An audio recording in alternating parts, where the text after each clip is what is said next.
everyone. Welcome to another installment of MSP Business School. I'm Brian Doyle. Tim McNeil. And I'm Rob Rogers. And we are all here yet again to do another great episode for you guys. We're excited to have another great guest join us today. But Rob, Tim, anything new in the zoo for you, man? I finally got my kids back in school. Yep. And it is like a vacation day for me. Yeah. It is. It feels great. Don't have to pay for summer camp and times 2 kids. They're on a bus. So, I look at it from a different bent now. This is my first year empty nest. So not only as a work from home guy did I finally get them all out of the house for school, but now we're learning what it's like to live without kids again and, figure out that road. So, it's fall, it's a new space. And, for those of you that work at home, I'm sure if you're like me, I used to wave to them as they were leaving on that first day of school with the biggest smile on my face. That's right. From end to end, because I'm like, get out of my office. But anyway, like I always say every week, people aren't here to hear about us and our lives. They're here to hear from our guests. And we'd like to welcome our guest today to the show. We've got Karla Reffold, COO from Orpheus Cyber, joining us today. And Karla is yet another one of our Pitch It pals coming to spend a little time with us here on MSP Business School. Welcome, Karla. Hey, well, thanks for having me. I mean, I think it's the big thing about Pitch It, right? Like, we've all been able to connect with each other as much as the competition. That's been the best bit for me. Yeah. Us as well. Like the whole ecosystem that's being built from this thing, it's like the new generation of ecosystem going out there with all the Pitch It crew, right? The old guard better watch out. Yeah. Yeah, I mean, that was the biggest part of getting into this thing was to get to work with other vendors and see what other cool tools are out there that we can all get associated with. And look, if you can get beyond the first round, wonderful. But really, what we've learned between the content that we got to learn from some of the speakers that came in and some of the perspectives out in the marketplace to getting to do work with each other. I know recently our company did an integration with one of the Pitch It vendors as well. And we're looking to do more. So, really, really good stuff. But we're glad that you could join us today and talk a little bit about your story. And with that being said, we'd love to kick off with learning a little bit more about you, your background, and how you came into the MSP Marketplace. Yeah, well, I've been in cyber for a long time, sort of 10, 12 years, but mostly in enterprises. And I probably need to shout out Mark at Appgate far more than I do, because we got connected and he taught me all about the MSP space and has introduced me to loads of people and events and everything else. And it's really down to him that I started exploring this for us. And do you know what I love about it? I love the people in this industry. Like, I feel like everybody is super respectful, wants to learn like from each other, and just a really nice, fun group of people to go to work with. Yeah, it's definitely a different industry than most, right? You see in the enterprise space, everybody, sometimes it's a little bit more financially based, the conversation, and, people are jockeying for their position within the companies. And this is really a community of servants. That's how I've always looked at it. People that are really out there to try to help their customers. And in the meantime, get to do what their passion is. So glad you found your way into the community as well. It's a great group of people. And like, I don't really talk about this, but it's very male dominated, right? Like more so maybe even than cyber. But actually, I've never felt more like safe, secure, respected than I have like with this group of people. So I think that says a lot. Yeah, we were just talking on our last podcast about just the community and how wherever you are, shows or just meeting up with people, like everybody's just trying to help each other. It's a good space to be in, for sure. I mean, we've heard stories over the years. There was, for those that remember the Kaseya outbreak, you heard about a couple MSPs that got impacted by that, and people in their peer groups immediately jumping on planes to go help these people out of that at their own cost, with no understanding of how much time it was going to take, or, of course, with no expectation to get anything back, but just that genuine feeling of, hey, that could have been me. And I'm going to go help them and do whatever I can do, whether it's buying lunch or it's taking calls, and that's one of the things that really sticks with me in the industry, is really how this community's out for each other. There's there's playful competition in your region, Yeah. but really everybody's trying to cooperate in the big picture of things. Yeah. And the ones that don't probably won't Oh. be wrong. Exactly. Brian, you remember the enterprise company that you worked at, right? Yeah. I can think back to the enterprise company that I worked at. And if we would have went down, could you even imagine somebody from one of the other enterprise companies coming in at their own expense and trying to help you out? Oh. It never happened. Let's just say I worked at an enterprise company where the CEO was making over $65 million a year, and he let us know that we had to cut $800 million from our budget. And I'm like, how about giving us 32 of yours? And we'll just make it 760 and maybe save a couple hundred jobs. And that was not looked at as a good answer. That's weird. That's weird.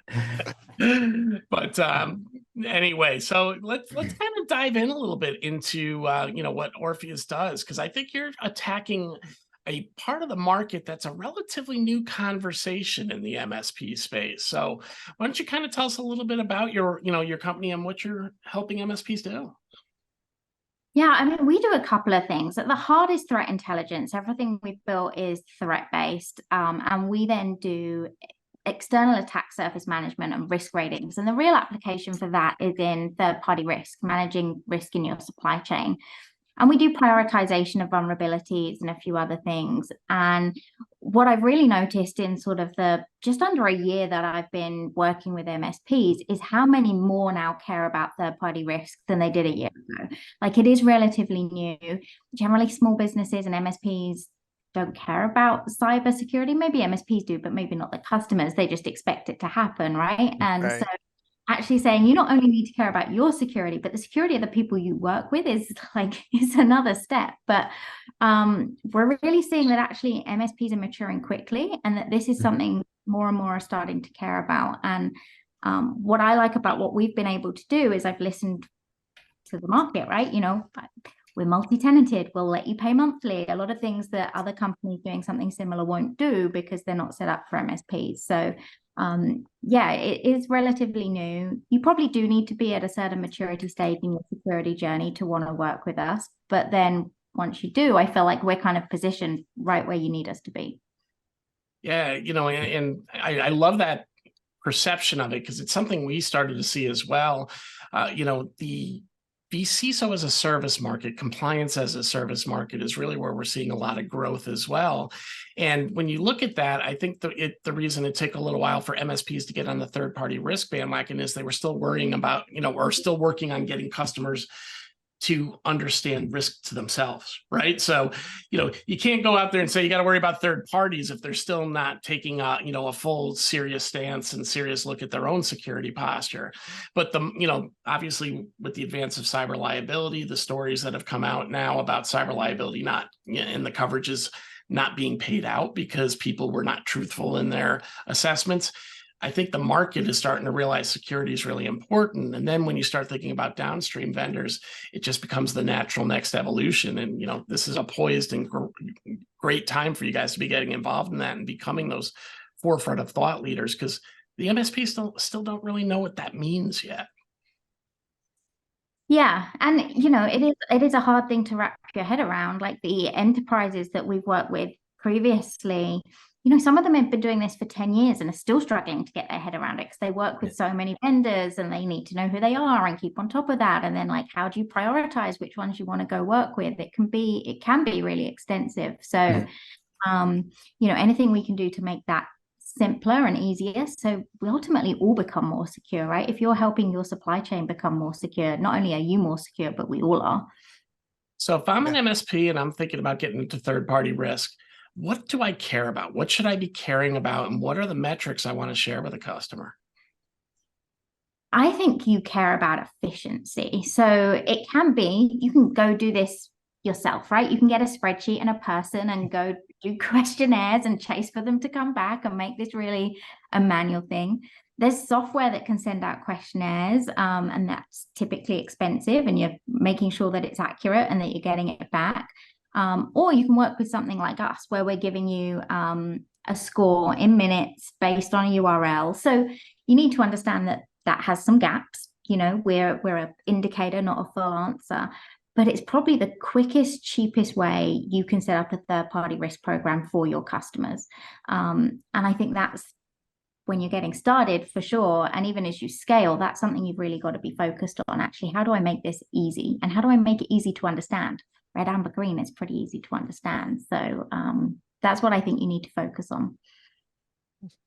You know, I mean, I think that's a great point, because there's no tool out there that's going to give you the full story, right? But I think it's going to help MSPs, and I know at least the way we've looked at it a little bit is it helps you kind of assess, should I go or no go with a vendor too?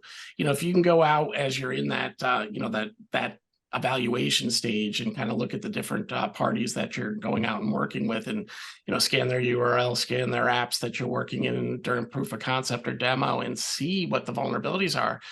It may just guide you to a better answer before you even get them into your ecosystem. And I think that's very important in this day and age. You know, new softwares are popping up everywhere. Yeah. And you know what, honestly, the security companies that we look at tend to be the worst. So shoemaker taking care of their own shoes, Yeah, right? That's right. That's an ironic statement right there. I do believe it. Yeah, man. So I know, look, I know we had talked prior to ChannelCon, and I know you've got a pretty cool backstory, and I know we're here to talk about Orpheus, but I think you should talk about your backstory a little more, because it's pretty cool how you know, just some of the stuff you did over at the UK. Wait, now I'm intrigued. Okay. he's he's made me sound good, and it's really not as so what's my backstory? I founded a cyber recruitment company back in I was going to say 2017, but I think it was before that, 2010. I sold it in 2017. So there you go, 2010 to 2017, grew that in the UK and the US. I had a cyber events business as well, which I sold in 2021. So kind of two businesses in cyber, UK, US, grown and sold, and then joined Orpheus in 2020 as their COO. So yeah, it's okay, but it's not as exciting as you're making it So sound. wait a minute. So you that's a started legit backstory. And, So and you- honestly, people that can 2010 is say an that. early point in That's an time to early really be doing adopter. cyber recruitment. There was still a lot of people that didn't understand the difference between cyber and traditional security at that stage.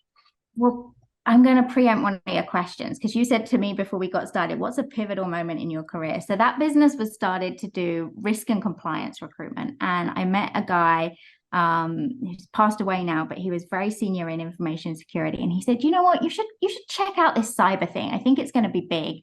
And we did. And within like a couple of weeks, everything was cyber. We were probably the first recruiting company to just focus on cyber security and kind of let all the other stuff go. And I think, you know, really down to him that we picked the market we did when we did, and were able to grow as large as we did in that market. So you were a recruiting company first, and then he talked to you and you were like, whoa, this is something, we're going to kind of pivot. And Yeah. Yeah, we just did recruiting for cyber roles, nothing risk continuity related. Yeah, when no one else was really doing it, people were doing it as part of other stuff. So we got to be really knowledgeable about cybersecurity itself. Wow. Brian, like in 2010, 2011, 12, like were you thinking about that? Not to that like degree. Other than as an add-on to just the. Not even, like, you know, I've shared my story in the past, and I don't want to bore anybody again today, but, you know, we were doing like cloud desktops in 2007, and we were still struggling in 2010 to get people wrapping around the concept of the cloud and moving their applications out there. So really, to get into a cyber conversation when you were still working on the cloud transformation conversation, we didn't hear a lot of it, because really a lot of the cyber challenges were born out of finally people getting up into the cloud and starting to move their workloads elsewhere and getting out from underneath that single AD umbrella, right? And wow, that's pretty legit. To your point, Rob, you know, just back in those days, we were fighting other battles. It was really more a productivity discussion than a security discussion. It was productivity, efficiencies, those kind of things. Yeah. So to be on the forefront of cyber and poised and ready that when that market started exploding, you were already there. That's huge. And it probably took some intestinal fortitude, because I'm also sure it probably wasn't as lucrative in year 1 or year 2 that it was in year 6 and year 7. True, for sure. I mean, we got to go build teams and practices and all those things. And do you know what's great now for the MSP world is I got to see teams go from being one head of information security that couldn't get budget to being teams of 10, 20 plus. You know, these people had to sell cybersecurity to the board and make the case for it, which is what MSPs are doing now to their clients, right? Completely. So I've seen they've done that in enterprise, and it's the same challenge, different people. Yeah, just trickle down. We're just getting to the point. We're just getting to the point in this side of the industry where we're getting past trying to sell cyber as fear, uncertainty, and doubt. And the MSPs are really getting educated to talk about it as a risk-based solution, as a, you know, and we're able to kind of illustrate to customers, hey, here are breaches that happen in non-targeted clients, which are non-targeted companies, which were things that they just, you know, it was the old, it can't be me, and I'll roll the dice. I'm not buying that cyber solution because, you know, fear, uncertainty, and doubt. I don't think it's going to happen to me, right? So we're finding the customers gotten more mature in the small business community. At the same time, I think the MSP community is getting better at telling that story and really having referenceable stories to share with a client that all of a sudden can make you feel like, oh wow, I should care about this. And now when you get into the position you're at, I think we're right at that forefront where it's just going to tip over, and the MSP is going to see, we need to have third-party risk as part of this. We need to not ignore the third-party risk, but really be the leaders telling the customer, you need to put in a third-party risk solution. And oh, by the way, if you add a vCISO as a service program to your stack, you're probably going to get $3,000 to $5,000 a month per customer on top of that to help them manage this information. So it's a huge growth opportunity we're seeing out in the marketplace too. It is. That's the big thing, like, that I see. If you're an MSP, this is the way you supercharge your business, right? Like, so much more potential for you to go make money. So, you know, when Orpheus is out there looking at a vendor, what are some of the things that you're looking for? Like, you know, I think, you know, a lot of us know what attack surface and those kind of scans are about, but, you know, really, how are you guys going out there and determining what is a risk and what's not? You know, what are some of the key things you're looking for? I mean, I'm sure there's hundreds, but, you know, what are some of the bigger ones that rise up to the top? So we follow the threat. So, you know, what vulnerabilities do you have? That's a big one, because that's one of the top ways attackers get in. What's your email security like? Because that's the second biggest way they get in. And then we're looking at things like, you know, can we see databases exposed that shouldn't be, or remote desktop applications? And what is the threat to you? Because you're right, you know, if you're a small little healthcare business in, you know, I'm in Virginia, let's say, you know, you're tiny, the threat to you is different than it is to JP Morgan or Target. Like, it is a different threat. So we're looking at that threat and saying, you know, you're probably not going to get the high score that they will have with the same attack surface, because the threat to you is different. So for us, it's really about the threat as much as it is what are the technical indicators that we can see. Cool. Yep, and those threats are always changing, so you need that assistance of somebody that's staying on top of it for you. The MSP owners and teams are already wearing too many hats. Yes, yeah, things change really quickly. You know, we have a whole team. We might adjust how that score looks because we know threat actors have suddenly found a new vulnerability that they're exploiting, or actually they're changing tactics slightly. So it does change. And yeah, we're using that to make adjustments and to try and keep people informed as well, so they can make adjustments in what their security looks like. And do you see the MSPs working with their customers to help these vendors improve as well? Like, if you've got you know, if I had a supplier or a vendor that I've been using for 6-7 years, and I get, you know, I do an initial scan with a tool like yours and I get a bad score, I'm probably not going to, well, I probably can't jump away from them, right? It's embedded as a process in me.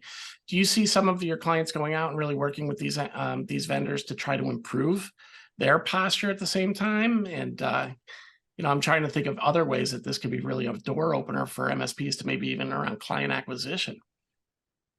Yeah, I mean, you're spot on, right? Because we have some people that are using it not for third-party risk, but for client acquisition. They're scanning their prospects and taking that report to them. And yeah, absolutely.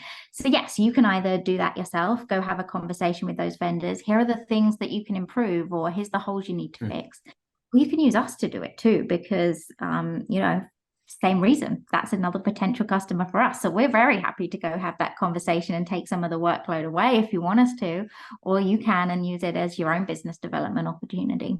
Yeah, that's great. I mean, look, Rob and I float more on the sales side, right? So it's just what we're always trying to find new ways to get in there and be different, or have the MSPs that we work with be different. And this is the way the world's going. So if I mean, as a salesperson, that would be huge to be able to walk into a prospect and just show them those vulnerabilities and ways that they can help. That's great. Yeah, and it moves away from that FUD sell as well, because there's a bit of that, right? Here's your gap and here's how it's gonna create a problem for you. But actually, I'm trying to help you. Here's something of value that I've seen that, I want to help you get better. It's not, that might not to get you. in some case, with some of those CVEs that are out there, it doesn't take something very heavy to fix the problem oftentimes too. It's just not having the awareness the problem even exists is often the biggest challenge. Very true. Yeah. So I know we're getting near the end of our time today, but I wanted to make sure that everybody knows where they can find you, Karla's, or find Orpheus and get engaged. Well, the easiest way to find me is LinkedIn, because I'm there far more often than my CEO realizes. So there aren't too many Karlas in cyber. So that's the way to go find me. All right, very good. Cool. Well, we really appreciate you joining us here today. For anybody that is looking to get a hold of Karla, we will have her information up on the tile card. Her LinkedIn information there will be there as well, to include MSP Business School and YouTube. Karla, we really appreciate it here today. Tim, Brian, good job. Hey, Karla, thank you. We only do good when our guests are good, and we appreciate you spending some time with us today. No, well, thanks for having me. You bet. Yeah. All right, take care, everybody.